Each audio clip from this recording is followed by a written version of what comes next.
পর্তুগালের রাজধানী লিসবনে বাংলাদেশ দূতাবাসের উদ্যোগে আয়োজিত হয়েছে বৈশাখী মেলা। দেশীয় খাবার ও নানা পণ্যের স্টল ছাড়াও ছিল মনোমুগ্ধকর সাংস্কৃতিক পরিবেশনা। পর্তুগাল থেকে সহকর্মী জহুরুল ইসলাম মুনের পাঠানো প্রতিবেদনে থাকছে বিস্তারিত।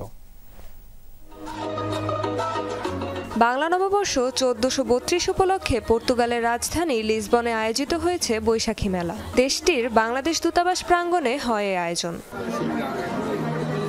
অনুষ্ঠানের শুরুতেই স্টল উদ্বোধন করেন বাংলাদেশি রাষ্ট্রদূত। স্টলগুলোতে ছিল ঐতিহ্যবাহী হস্তশিল্প, শোপিস, দেশীয় খাবার ও পিঠাপুলি সহ নানা আয়োজন। শিশু কিশোরদের জন্য ব্যবস্থা করা হয় নানা ধরনের খেলাধুলার।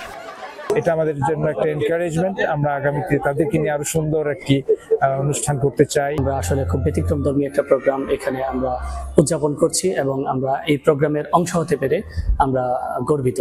লিসবনে নিযুক্ত বাংলাদেশের রাষ্ট্রদূত ছাড়াও অনুষ্ঠানে উপস্থিত ছিলেন দূতাবাস কর্মকর্তা, কমিউনিটির নেতৃস্থানীয় ব্যক্তিবর্গ সহ বহু প্রবাসী বাংলাদেশি।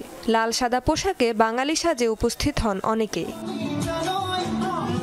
মনোমুগ্ধকর সাংস্কৃতিক অনুষ্ঠানে অংশ নেন প্রবাসী বাংলাদেশি শিল্পী ও শিশু কিশোররা। পরিবেশিত হয় সঙ্গীত, নৃত্য, আবৃত্তি ও বিভিন্ন সাংস্কৃতিক উপস্থাপনা।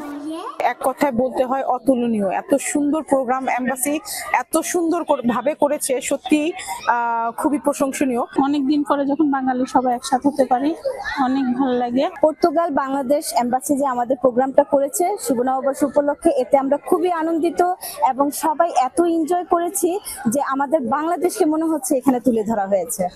আগামীতে আরো বড় পরিসরে এ ধরনের আয়োজন করা হবে, এমনটি আশা আগত অতিথিদের।